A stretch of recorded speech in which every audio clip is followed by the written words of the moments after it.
Good evening. Tonight we are here in Une heure avec JGK with a special guest. It's a long time since we are there in our program. We're talking about Miss Chavanese And, a writer who has done so much, writing about social life. So today is going to be a special program, as I said. It's going to be in English, but time to time we're going to be explaining in our language for our people. So mbote na biso bana mboka lelo tozali na programme spécial pona invité na biso na poko na lelo azali mopaya Miss Chavanese And oyo tokoyamba lelo toyamba ekala nde na poko lelo akolobela biso a propos ya ba buku na ye akomi. So first let's welcome our guest, Miss Chavanese. Good evening. Good evening. It's a nice thing to having you again tonight since the last time we saw you. So how have been things since then? It's been absolutely great. It's been a journey. I'm happy to share it with you guys and the world. So I'm really, really happy. Got the giggles right now. Okay. For the people who don't know you, because it's about a few years since you last came here. Yeah. For the people who don't know you, if they have an idea about Miss Chavanese, what can you tell them about yourself? Well, Chavanese And, she is an author, Yeah. a self-published author that's written 5 books. She's a motivational speaker. She loves to empower and lift up young people. She's the manager of her own business that's currently in the process of rising up. And she's just a simple entrepreneur. Okay.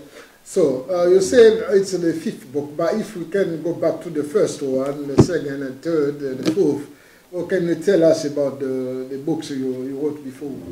Yeah, so most of my books, all 3 of them, are motivational books. So I do a lot of motivational speaking in schools and youth centres and parents groups and such, and it's to uplift young people. There's a lot of people that's going through suicidal thoughts. There's people that's got addiction and things like that, and it'd be really good to like pick up a book that can uplift you. And my 4th book was an adult book.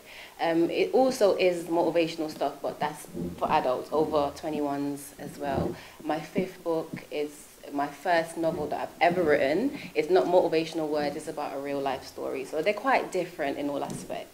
So what about the feedbacks about the previous books? Sorry. What about the feedbacks? Have you had any positive, negative comments? Oh, well, not so far. So far, it's been quite a journey for the past 4 books. Everything has been fine. The 5th book is a little bit different. Yeah. We'll get into that a little bit later, but the 5th book is a little bit different. The rest of them, people are all jolly, you know, you're doing a fantastic job, congratulations. People are reading it more. People are actually studying my life and understanding why I write so much. I mean, 4 books in like 3-4 years is a lot. So people do understand that, look, I've got a good mind and how I'm trying to reach to people. So yeah, it's been quite good. Yeah, before we go into the 5th book, let's say, what put you into writing books? To be honest with you, I started writing when I was about 13 properly. And it was always me in my room going through things that I thought at a young age was difficult. I was always by myself. I was very rebellious, as we once spoke about on the show previous. I was very naughty, as some may call it. And I used to just be by myself all the time. And I used to write in my diaries just how I felt. And while I was writing, it came to the point where it started to rhyme. And then it kind of turned into poetry. And then it turned into motivational words. And I was able to uplift myself a lot from writing my own stuff. And it was just stuff that I used to just write and put down. And it was definitely a journey for me, but it inspired me to write theatre plays and, you know, looking at young people and how they live their lives and, you know, the gun crime, the knife crimes and things like that. It really inspired me. Look, you can write more than just poetry. You can inspire people. So I started to write real theatre plays about sex, about drugs, about people that's been, you know, been shot and stabbed and died numerous times over just silly things, gang violence. So my mentality stretched a little bit, and I was able to expand my mind into the creative writing industry. How easy or difficult it was for you to start writing these books? To be honest, it wasn't difficult. Honestly, it was one of the most rewarding experiences of my life that I've ever had, honestly to God. I was never in a point where I felt like I have to do it, because I loved it. I was never looking at the time and thinking to myself, oh, it's time for me to stop writing. You know, when some of us are in jobs that we don't like, and we're in a 9-to-5 that is so stressful, but we're just in it just to pay the bills. It's not one of those. It's my passion, it's my dream, and I will finish work and it will be 2 o'clock in the morning, and I will sit in my car and I will literally be writing. That's how much I love writing, because it rewards me. I love to see what other people get from my writing. You know, did I save a person's life from a suicidal thought? Did I stop someone from smoking and drinking? It rewards me, just like writing plays. When I write these plays, real actors portray lives, real lives of people dying, and it brings the parents closer together, it brings young people closer together, and it's just always been rewarding. I've never felt like it was difficult for me, never. Okay, for the business side of things, how are you organized? Have you go like an agent, or you do it yourself? How difficult it is to make things Yes. just keep going? Oh, I'm a do-it kind of girl. I do everything myself. Okay? Really? Yes. I haven't got an agent. I write, I edit, and I send my work off to my publishers, and they work on them. Obviously, I have to have someone next to me editing once I've done it, because someone always has to be able to write over what you've done. But honestly to God, it's just all been me. I've never approached an agent saying, look, can you help me get to there? Or can you, to be honest, it's just more money, and I just haven't got that. I can just really focus on myself, and it's me emailing people. It's me calling people, oh, can I do this and can I do that? It's the more you outreach and get the knowledge of these things, the more I can help people to say, look, you can do it by yourself. You don't need to pay £2,000 to get a book published. You can do it by yourself. So, yeah, that was definitely a journey, and it was a beautiful one. Okay, the last time we had you in podium, the platform, we've been talking about youth. So now you're going into the adult. Why this step forward? Yeah. It's a big change. Yeah. It's a very big change, just like we just spoke about. It's a big jump from writing the motivational stuff to actually now writing a novel. Yeah. I do get nervous when I think about it, because there's a lot of negativity around it and there's a lot of positivity around it. But honestly, it was a big jump for me. I never really thought that I could be in this position to know that I can write such a huge, different book. It's just, I can't tell you the words that I feel when I think about why I had to write this book. And it was one, I haven't seen my mentor for a long time, and we met up probably about 4 months ago, probably about May or so. We met up, and he was taking some photos. So he's my mentor. He's this brilliant photographer. He takes lots of photos. He's pushed me in my journey, and one day we were just taking these fantastic photos, and I went home and I was looking over these photos of myself, and I was like, wow, you know, that just looks like a rock star kind of photo. It looks dangerous. It looks fantastic. And I started to feel, I said to myself, sex, drugs and alcohol. This really looks like a sex, drugs and alcohol photo. And I started putting up photos saying sex, drugs and alcohol when I didn't even write the book. I have not written this book yet, and I was actually promoting the title of these words. And I started to feel like I was getting somewhere, and that's how that took off so further. Although already a viewer, Poupon from Canada, was watching. It says good to see you. Thanks, Poupon. Hey. We love to see you. Good to see you too. Okay, so how satisfied or unsatisfied you are writing these adult books, because this is the second one you're writing. Yes, so the fourth book, sorry, it was much more, as I said, the fourth book is called Bow Down, Rough, Raw and Ready by Chavanese and Her Books. And it's not a novel. My fifth book is a novel. It's real stories. This one is just like, it's for adults and the things to do in the bedroom and how to spice up your relationship and that kind of stuff. So it was a little bit different. The fifth one is much bigger than anything I've ever done before. Okay, let's talk about the fifth book, which is Sex, Drugs and Alcohol. Yes. Why this title? I love it. Yeah? I love it. It has a ring to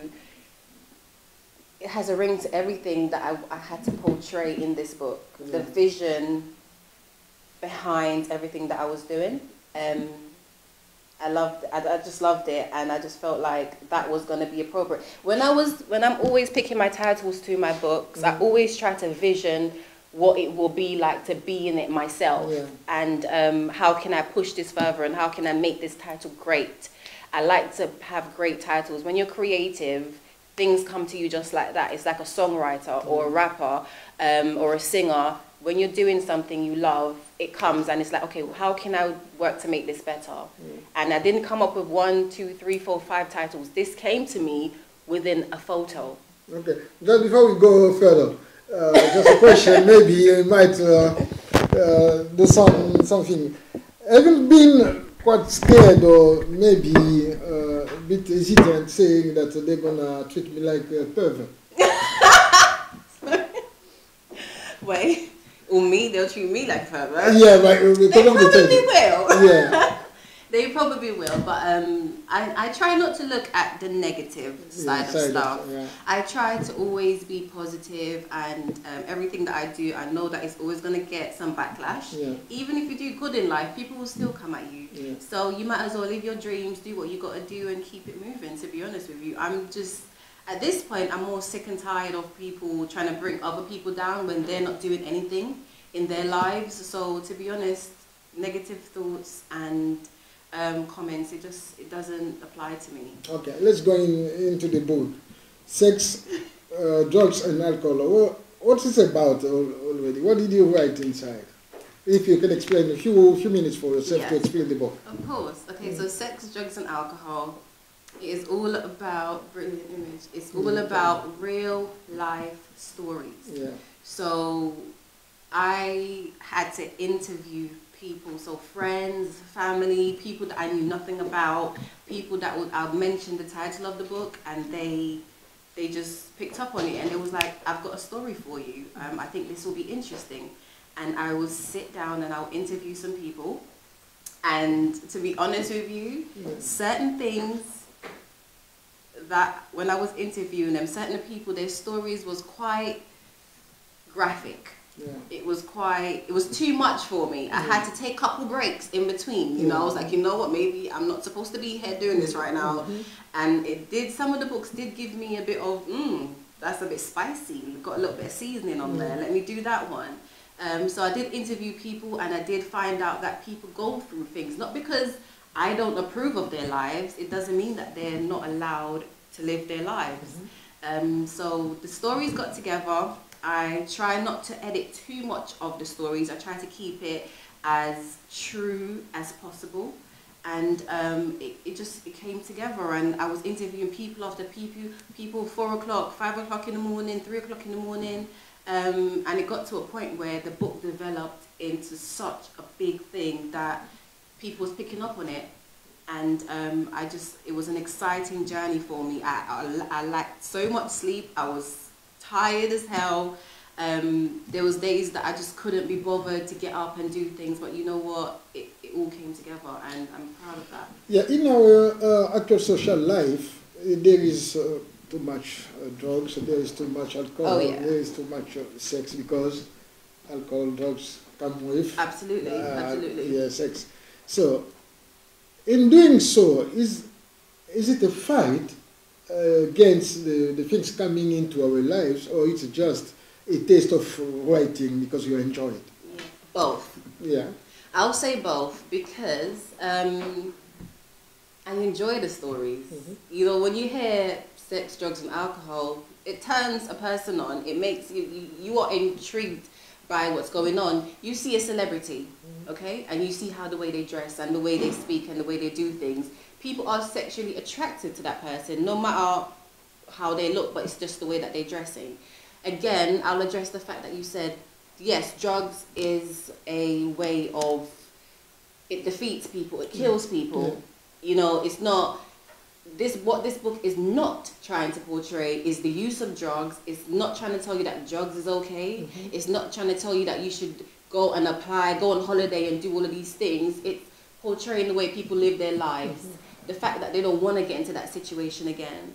You know, it is hard for a lot of people. I mean, I've interviewed someone who was on, okay, I'll give you an example. He was on the drug Crocodile. Yeah.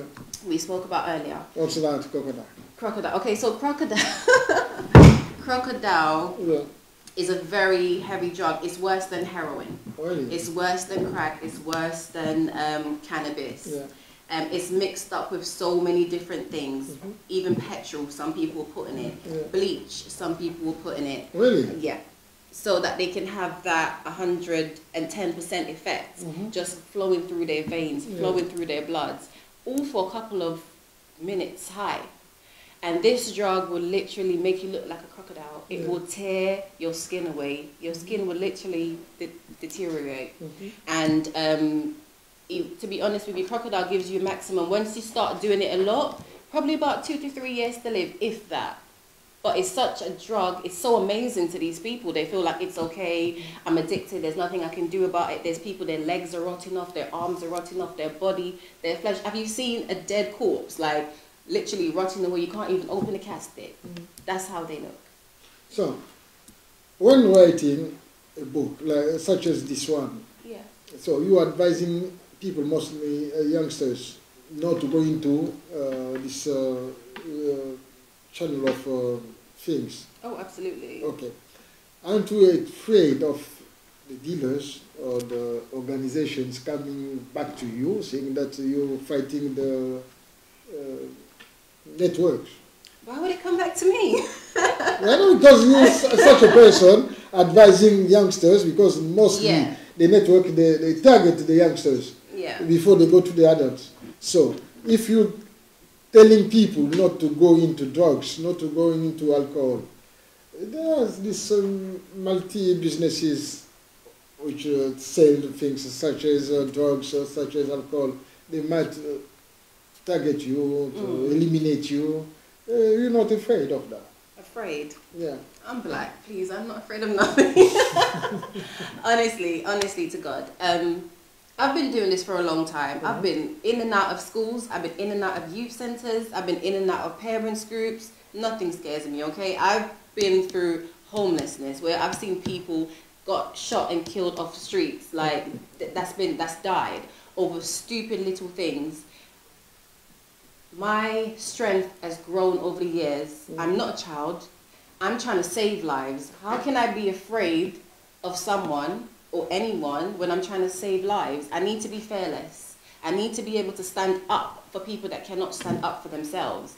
And there's no way in hell that I'm gonna let any drug dealer or anybody else take that away from me, because this is what I've been doing. I've been trying to go around to these schools, these youth centers, trying to inspire these young people. Look, the gangs are not for you, or the drugs are not for you. They can listen, or they don't have to listen. It's your choice. In life, it's your choice. But what people need to understand is the problem is not me. The problem is not the problem. The problem is your attitude towards that problem. And once you change your attitude towards that problem, your life will change.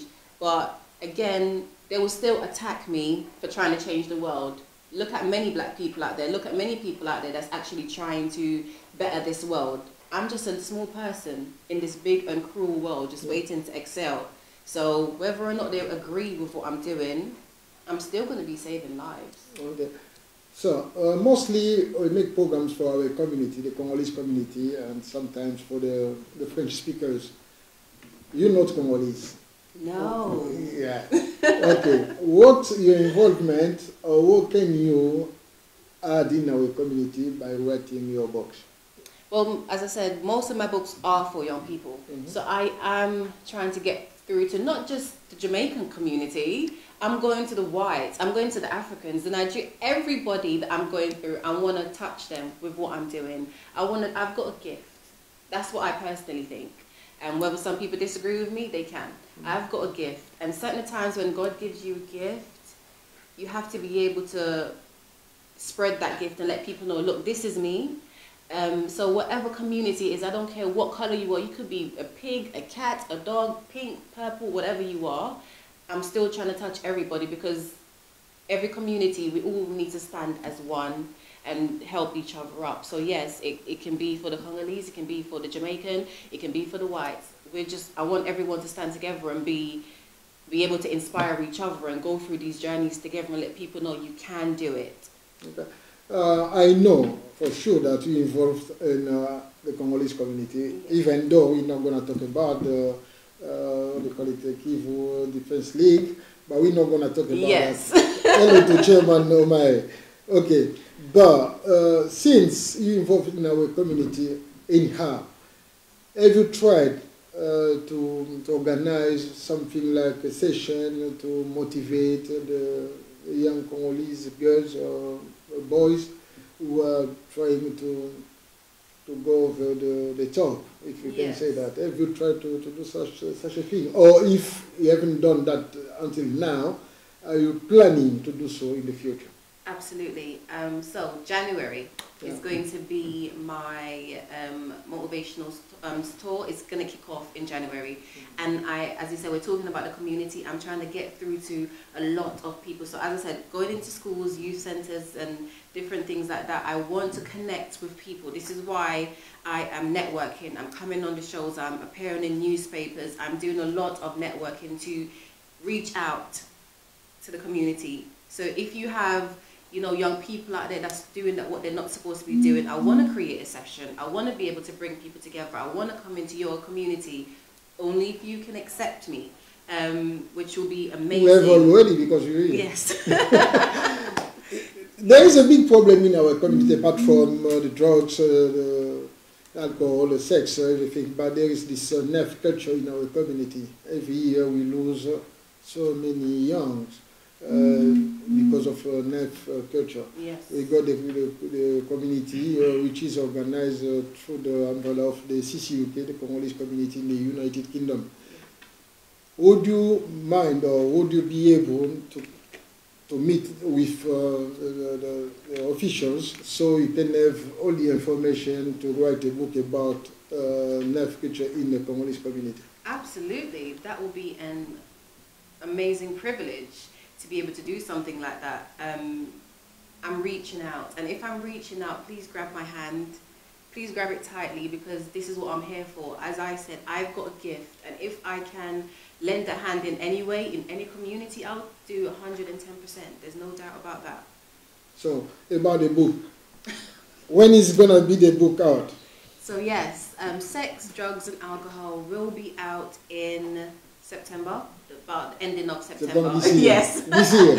We're in September already, but it will be out in September, about the 31st of September. And there will be a book signing in October 22nd. Right. So it will be in Waterstones in Kingston upon Thames, where I am based at the current moment. And we're doing a big promotional campaign, so we're going into newspapers and radios. Yeah, I can see. That's the. I don't want to make a publicity of the Voice. If you go to the page, that's a page. I can see page 23. Yes. Yeah, you can see it's there. Sorry, my people. Yeah, we can see there. Mrs. Chavanese went. So the book is going to be out, as she said, because we like telling the truth. We don't want to just come here to say anything. That's the book in the cover. Yeah. On the screen is the cover, sorry.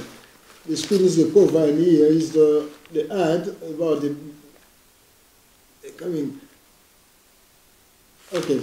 So, how expensive is the book? It's not expensive at all. The fact of the matter is, all my books are available on Amazon, eBay, W.H. Smith, Waterstones, many retailers all over the world. When my publishers publish it and it's done, they give it their own price. So all my books probably about $7.99, $8.99. There's not a big difference between that. Not over £10. No, hopefully not. This is my first novel, so I'm praying to God because I'm trying to reach out to everybody. And if it is, we can discuss that. But also, I've made my very own website, which is www.chavanesewint.com.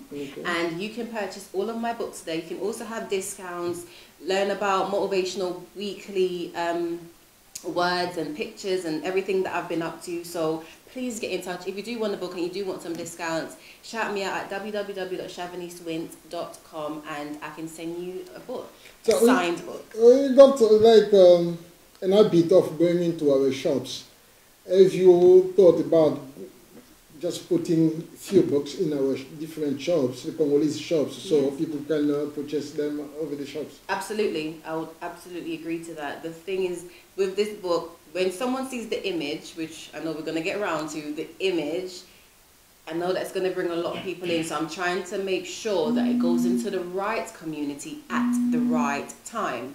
I can't be advertising it in like churches and things like that, so it needs to be properly advertised. So if I can get a chance to bring it into the community, I'll definitely do that. I'll definitely sponsor you guys with some books and send them all over. So now about the message to our community, because of the girls living, because we've got experiences of girls just having life as you had. Yes. So just rebelling about the situation in the families, going out. From your own experience, what can you advise them not to do or what to do? First for the girls. For the girls. Because they're the troublemakers. Yeah. Sorry girls. Sorry girls. Yeah, like it's the truth, isn't it? Yeah, it's the truth. Yeah. Okay, where do I start? I think that's the question.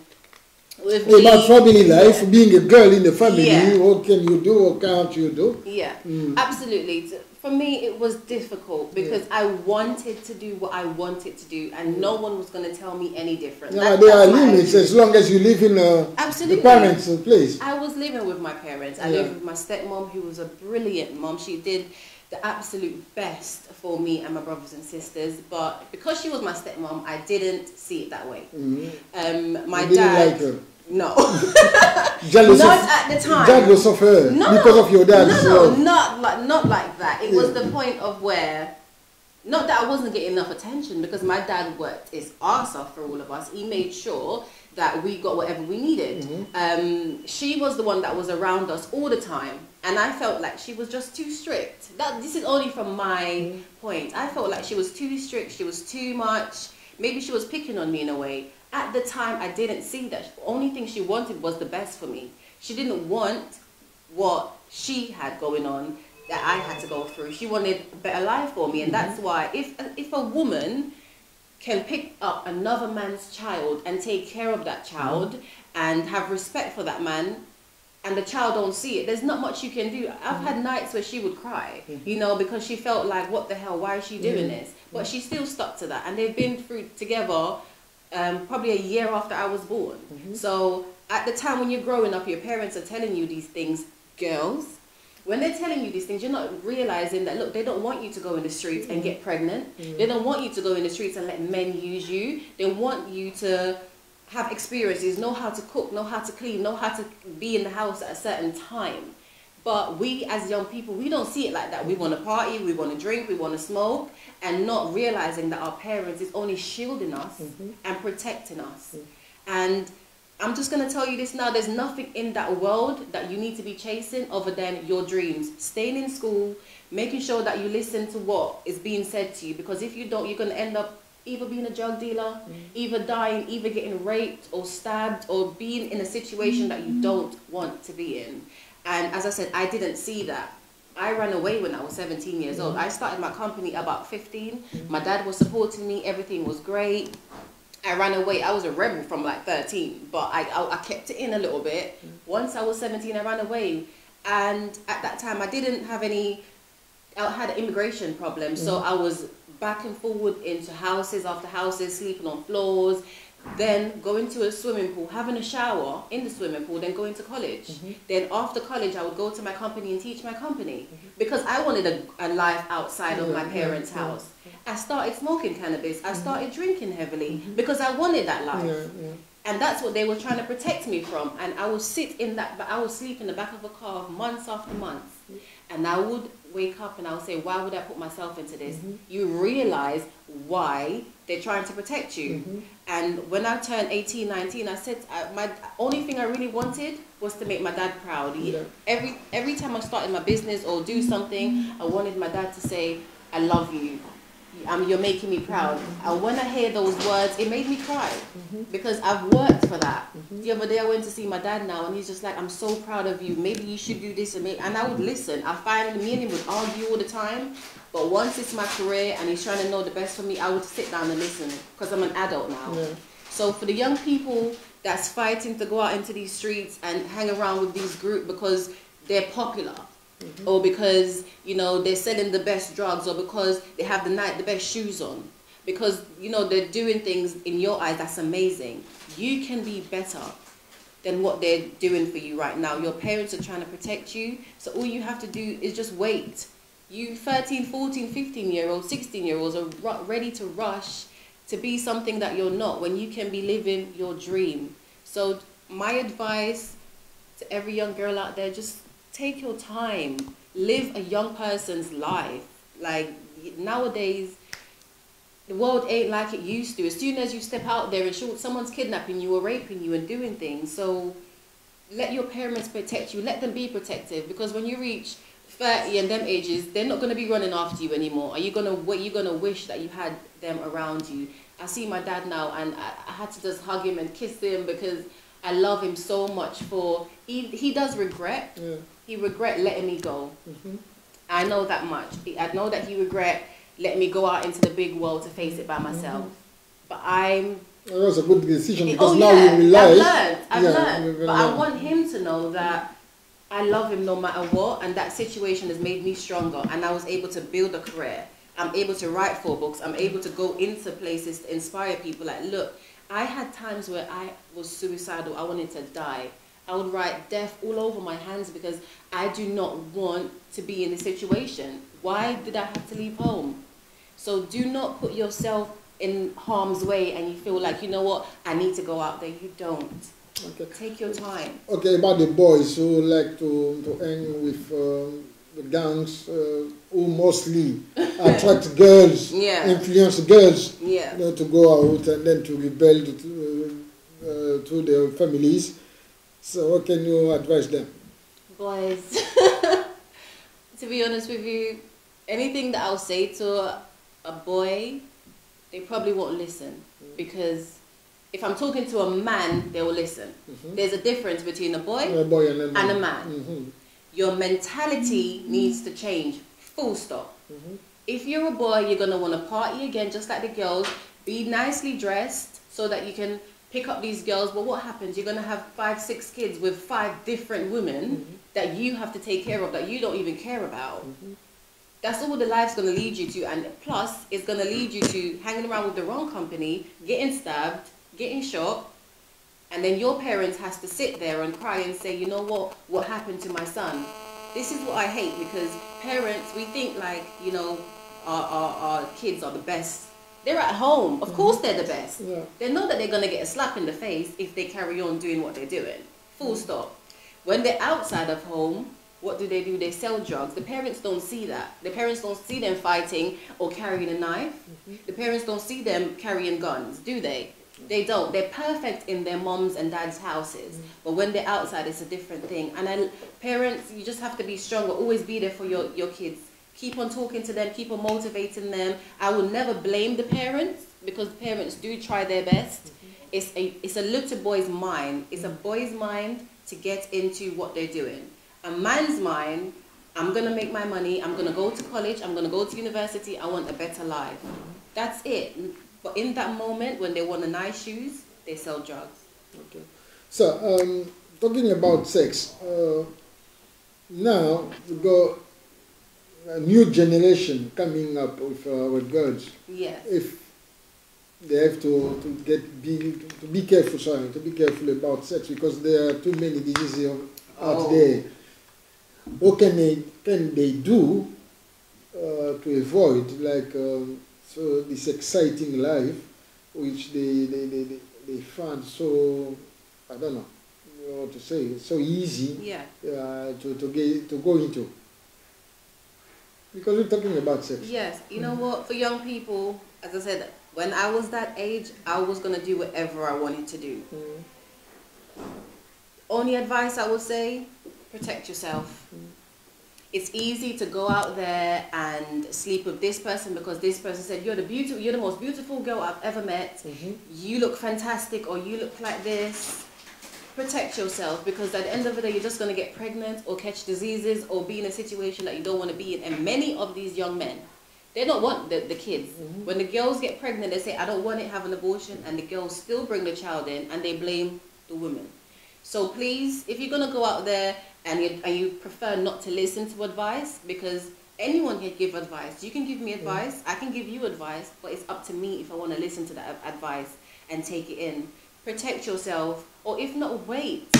The thing is, young people were in too much of a rush to get into this world of beautiful, you know, wearing the longest hair, wearing the longest nails, sleeping with the most prettiest guy, when you're only going to end up with kids by yourself and not having an education, being on benefits. Is that what you want?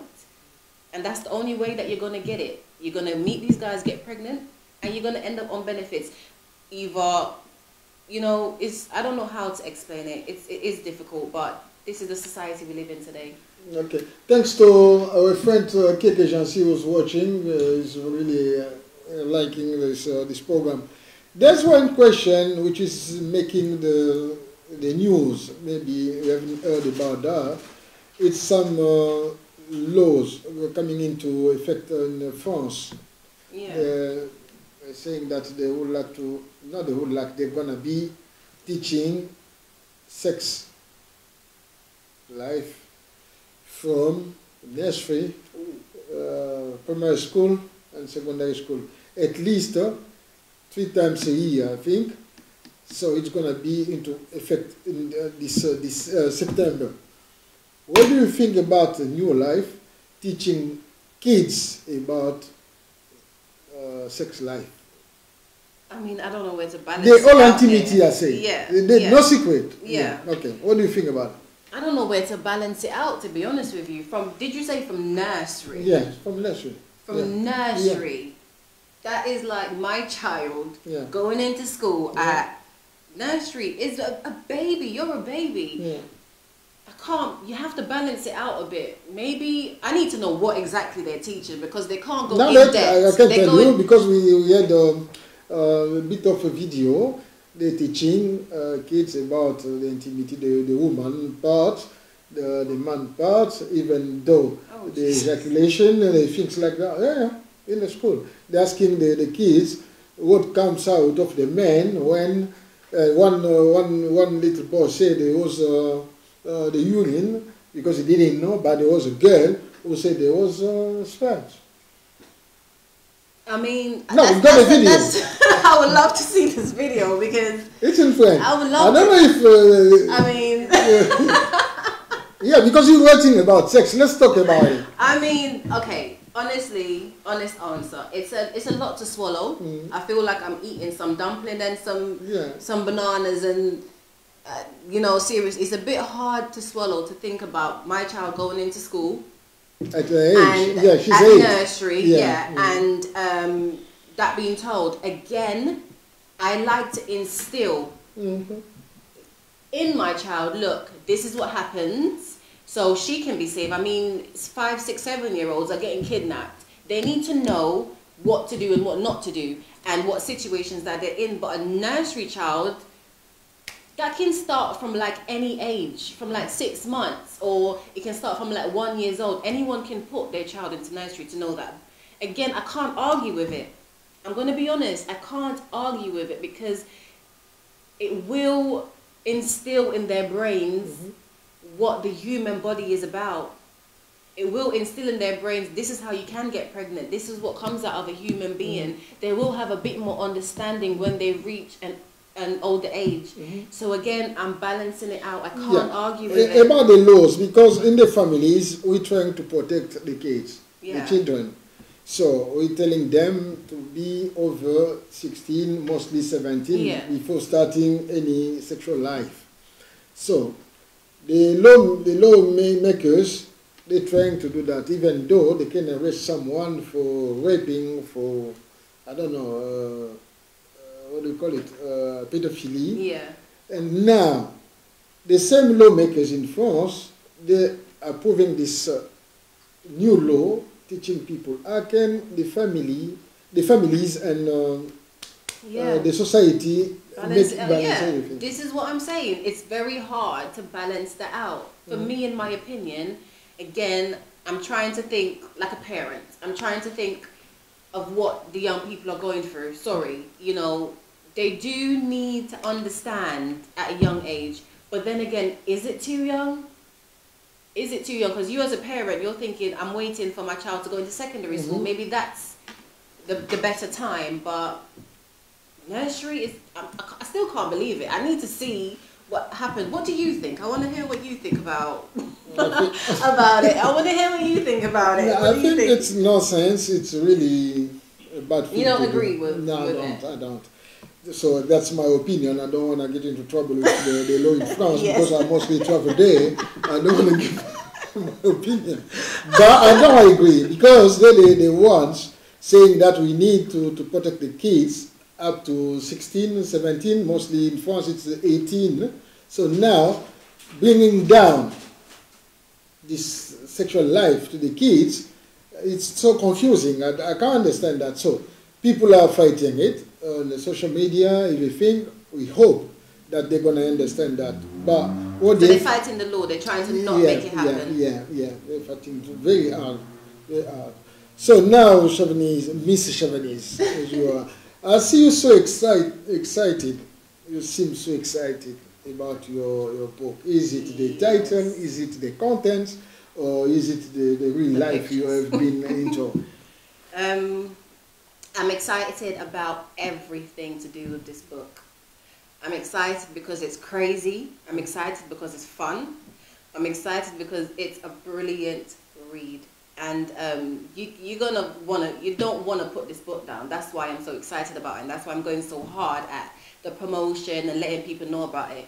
There is a couple surprises within the book, just like the book cover. Many have seen the book cover there as well. That I'll let you ask that question, but yeah, it is very kinky. It is very. There's a lot of freaky stuff in there, you know. You're not just saying that for people to go and buy, or it's the truth. It's the absolute truth. I can't let people know who told me the stories because they're so real, and I don't want someone to let them know that, look, this is the person that gave me the story. But it's quite dirty. It's very much. Just, I call some of it quite disgusting, to be honest with you, yes. Okay. So I'm quite excited. Okay, we're just going into near the end of our program. If you go a message to your father, because I see you learn so much, congratulations to you, mister, because you've done a great job. So if you got a message to him, to the family, or to the friends, and then your fans. You got the camera in front of you, just your last words. Well, firstly, to my dad, you know I love you. I love you to bits, but do not pick this book up. I'm telling you from now. Don't think about it. Don't read it. You don't even want to hear about it. But we spoke about it. You have given me some brilliant and amazing advice as what not to do and what to do. You know me already, I'm going to do what I want to do, but I do thank you for your guidance throughout all these years. Every interview I've been into, you are always one of my best topics because you are my motivator.